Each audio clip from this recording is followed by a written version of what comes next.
আমি বাংলাদেশ চলচ্চিত্র পরিচালক সমিতির এর আগেও সভাপতি ছিলাম, এবারও সভাপতি পদপ্রার্থী। আমি আজ প্রায় বলা যায় যে 40 বছরের মতো চলচ্চিত্রের সাথে আছি। এই চলচ্চিত্র পরিচালক সমিতির কোনো কালে কোনো নির্বাচনে সামান্যতম বিশৃঙ্খলা হয় নাই।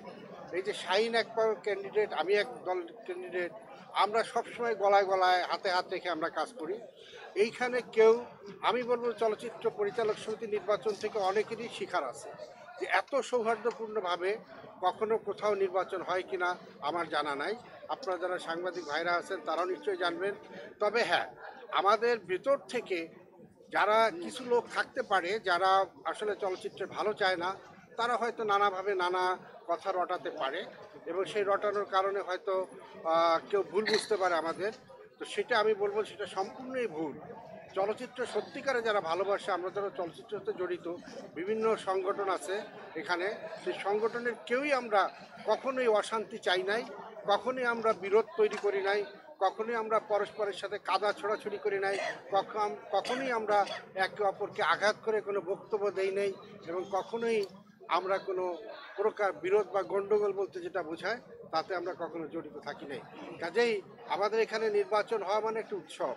আর একটা সবচেয়ে বড় কথা যে আমাদের হয়তো আজ থেকে বহু বছর আগে এই চলচ্চিত্র ছেড়ে অন্য পেশায় গেছেন কিংবা অবসরে গেছেন বয়স্ক আমাদের যারা প্রবীণ শ্রদ্ধেয় সদস্যরা আছেন, এই নির্বাচনকে ঘিরে তারা এফডিসিতে আসেন এবং সবার সাথে দেখা হয়, একটা আবেগঘন পরিস্থিতির সৃষ্টি হয়, পরস্পরের কুশল বিনিময় করার একটা সুযোগ পান। এটিও আমাদের একটি ঐতিহ্য। এই ঐতিহ্য কারণে আমি বলবো যে আমাদেরকে সরকার সহযোগিতা করবে, এফডিসির সহযোগিতা করা উচিত, এবং সেই সাথে সাথে সংশ্লিষ্ট কর্তৃপক্ষকে বলবো যে অনাহিত লোকের কথায় কান না দিয়ে, কারো দ্বারা প্ররোচিত না হয়ে, সত্যিকার অর্থে যারা আমরা চলচ্চিত্র সংশ্লিষ্ট, আমাদের দ্বারাই এই চলচ্চিত্র নিয়ন্ত্রিত হোক। আমরাই চলচ্চিত্রকে ভালোবাসি, আমাদের উপরেই এই চলচ্চিত্রের ভালো মন্দ আমি বলে দেখভালের দায়িত্বটা থাকলে আমরা উপকৃত হব, চলচ্চিত্র উপকৃত হবে, এবং সার্বিকভাবে আমি বলবো যে চলচ্চিত্র থেকে যে মানুষের বিনোদনের একমাত্র সবচেয়ে বড় মাধ্যম, সেটাও সফলতার মুখ দেখবে এবং মানুষ বিনোদিত হবে। সব ক্ষেত্রেই আমি বলবো যে সহযোগিতা হবে এবং সবাই উপকৃত হবে, সরকার উপকৃত হবে, এফডিসি উপকৃত হবে, আমাদের চলচ্চিত্র যারা দেখেন তারা উপকৃত হবে, দর্শক বিনোদিত হবে, একটি সুন্দর সুস্থ সমাজ গড়ে উঠবে, এটা আমি আশা করি। ধন্যবাদ সবাইকে। আমরা এই মুহূর্তে যেই সংবাদ সম্মেলন করছি সেটা আসলে নির্বাচনে কোন প্যানেল বিজয়ী হবে, কোন প্যানেল বিজয়ী আর বিজিত কে হবে সেটা নিয়ে আসলে প্রশ্ন না। আমরা নির্বাচনে দাঁড়িয়েছি, আমাদের এটা এক ধরনের উৎসব এবং 2 বছর পর পর সেটা হয়, অনুষ্ঠিত হয়। আমরা প্রতিদ্বন্দ্বিতা করছি না, আমরা নির্বাচনে দাঁড়িয়েছি। আমরা কেউ কারোর প্রতিদ্বন্দ্বী না, কে জিতবে না জিতবে সেটা স্বয়ং সৃষ্টিকর্তা জানে। এই মুহূর্তে আর যারা ভোটার ভাই বন্ধু আছে, আমাদের শ্রদ্ধাভাজন স্নেহভাজন যারা আছে, তাদের উপর নির্ভর করবে কে জিতবে কে হারবে।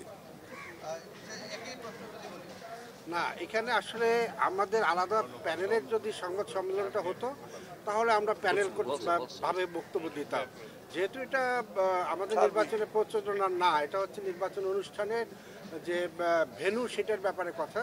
তারপরেও যদি আমি বলি যে পরিচালক সমিতির নির্বাচনে আমরা ওই যে আগেই বলেছি, কোনো রকম ওই অনৈতিক কোনো কর্মকাণ্ড বা কোনো কিছু এখানে নাই।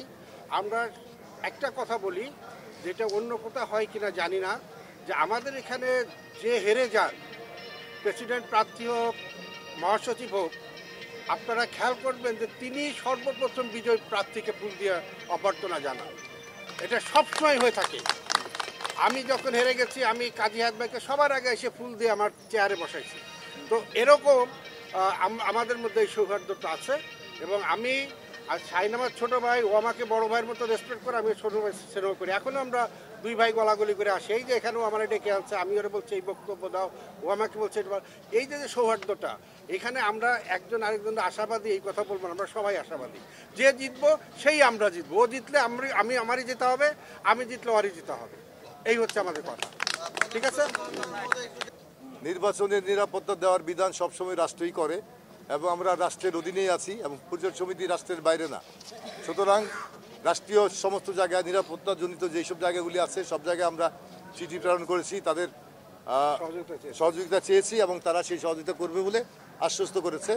আমরা তাদের প্রতি আশ্বস্ত যে তারা অতীতের মতো যেভাবে দায়িত্ব পালন করছে সেইভাবেই দায়িত্ব পালন করবে। কারণ এবার কিন্তু দেশটা তো একই দেশ, বাংলাদেশ, এবং আমরা মনে করি এই মুহূর্তে আরও আমরা সুন্দর সুষ্ঠুভাবে সেই নিরাপত্তা বেষ্টনী রাখবো, এবং সেটার জন্য আমরা নিজস্ব দায় থেকে যেটা করার সেটা বাচ্চু ভাই বলেছেন বা গুলজার ভাই বলছেন, আমরা তো আমাদের মতো সৌহার্দ্যপূর্ণ সম্পর্কের জায়গায় আছি, সেটাও পালন করব, পাশাপাশি রাষ্ট্রীয় সহযোগিতা থাকবে। আর আজকের এই সংবাদ সম্মেলনের মূল বিষয় আপনারা সেই প্রশ্নটা জাননি, আমি একটু পরিষ্কার করে দেই না, আমি বলি শেষ করি, আমি থাকবো না, কারণ এই আজকে এই বিষয়টা কেন্দ্র করে সারাদিনই গেছে এইগুলির মধ্যে একটা দখল। সেটা হচ্ছে যে আমাদের ভেন্যু নিয়ে একটা আশঙ্কা তৈরি হয়েছিল, আমরা নির্বাচন এখানে করতে পারবো কি পারবো না।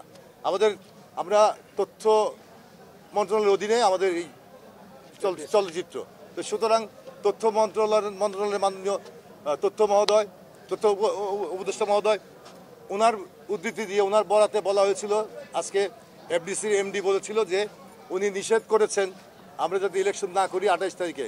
গতকালের একটা উদ্বুদ্ধ পরিস্থিতির কারণে, সচিবালয়ের একটা ঘটনা আপনারা জানেন, তার কারণে সচিবালয়ের বিষয় আর আমাদের বিষয় একটা, আমি আগেও বলেছি আবারও বলি, উনি নিষেধ করেছেন, কিন্তু আমরা পরবর্তী সময় দেখেছি এই ধরনের ঘটনা আসলে ওনার মুখ থেকে আসেনি। উনি আমাদের চলচ্চিত্র বান্ধব একজন মানুষ, এবং উনি কয়দিন আগে আমাদের পরিচয় সমিতিতে এসেছিলেন, ওনার সাথে আমার ব্যক্তিগতভাবে আলাপ হয়েছে, অনেকে ছিলেন, এবং ইলেকশনের সম্বন্ধে বলা হয়েছে, উনি সাধুবাদ জানিয়েছেন এবং উনি এটার দিকে সুদৃষ্টি রাখবেন বলে আশ্বস্ত করেছিলেন। এবং আমি মনে করি মাননীয় তথ্য উপদেষ্টা মহোদয় এখনও আমাদের প্রতি সুদৃষ্টি রেখেছেন, এবং আমরা আশা করি, বিশ্বাস করি তাকে যে আমরা এখানে কালকে 28 তারিখ ইলেকশন করব, সেই ব্যাপারে কোনো প্রতিবন্ধকতা এফডিসি থেকে তৈরি হবে না, কারণ এফডিসি থেকে যেটা বলা হয়েছে সেটার সাথে ওনার সম্পৃক্ততা নাই বলে আমরা শুনেছি। আমরা ধন্যবাদ জানাই মাননীয় তথ্য উপদেষ্টাকে যে উনি বলেছেন যে এটা এই বিষয়ে জান না, এবং উনি একটা তার দায়িত্বশীল জায়গা থেকে উনি বলেছেন যে আশ্বস্ত করেছেন এটার ব্যাপারে একটা সুন্দর ফয়সালা হবে। এখনও আমরা আশায় আছি, তার ভরসা আছি যে আমরা সেই পারমিশন পাবো, এবং আমরা আমাদের প্রাণের জায়গা এই চলচ্চিত্র অঙ্গন, সেইখানে আমরা আমাদের ইলেকশনটা করব অতীতের সমস্ত নিয়মের মধ্যে যেভাবে করেছি, এবং আমাদের যে ঐতিহ্য সেই ঐতিহ্য আগামী 28 তারিখে বজায় থাকবে ইনশাল্লাহ।